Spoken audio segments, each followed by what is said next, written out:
Benvenuti nella Biblioteca Orientalis. Oggi abbiamo il secondo appuntamento con il professor Mauro Bertagnin della Facoltà di Architettura, Università di Udine.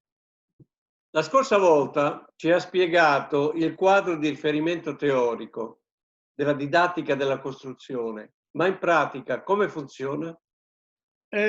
Funziona in modo articolato con un sistema di atelier che vanno crescendo dal punto di vista della complessità. Qui su tutto aleggia la frase chiave di Adolf Loos: l'architetto è un muratore che ha imparato il latino.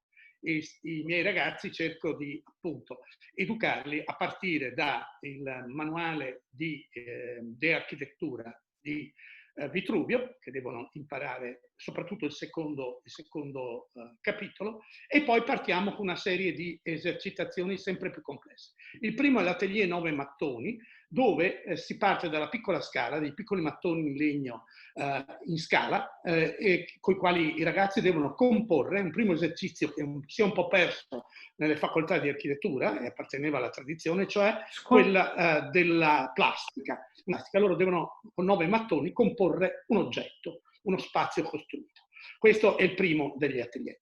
Il secondo degli atelier è l'atelier texture. L'atelier texture è abbastanza si fa tutto con mattoni a secco, e i ragazzi lavorano su quello che si chiamano oggi skin, le superfici. Sono richiesti di creare una superficie che abbia una sua matericità. Il terzo degli atelier è l'atelier muro abitato, che, come dice il termine, è un muro che è parte di un sistema abitato. Diciamo, loro progettano un primo elemento e rapidamente lo costruiscono.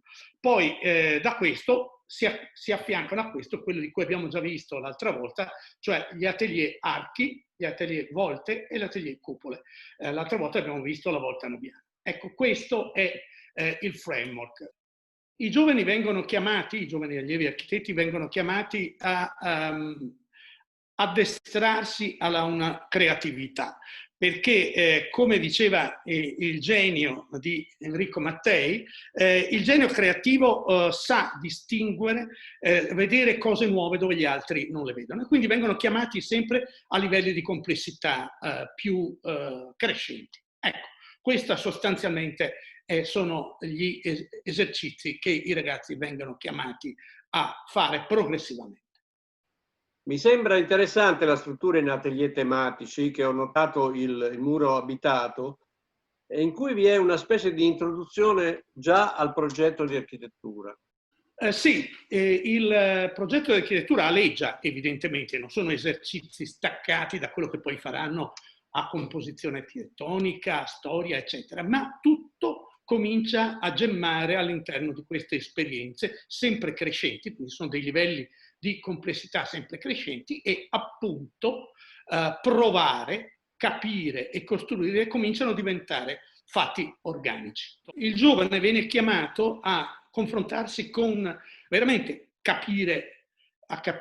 provare, capire, costruire, diventano adesso elementi organici. E per quanto riguarda l'introduzione alla composizione architettonica, certamente può comprendere cosa significhi creare uno spazio. Visto per esempio che, come evocavi Attilio, nell'esperienza del muro abitato, il gruppo progetta un piccolo oggetto, che altro non è che una piccola parte, molto limitata di un edificio, del quale vede subito la costruzione, prova subito la costruzione. Ecco, trovo che questi esercizi, oltre a far capire che cos'è la pesantezza, che cosa significa tracciare un segno nel foglio, anche li confrontano su quello che vuol dire la costruzione di uno spazio, la costruzione fisica. Un angolo è un angolo, una curva è una curva, un concavo è un concavo, un convesso è un convesso. Non sempre questo è evidente quando si traccia su un foglio un segno. E quali saranno gli atelier che saranno discussi nel nostro terzo incontro?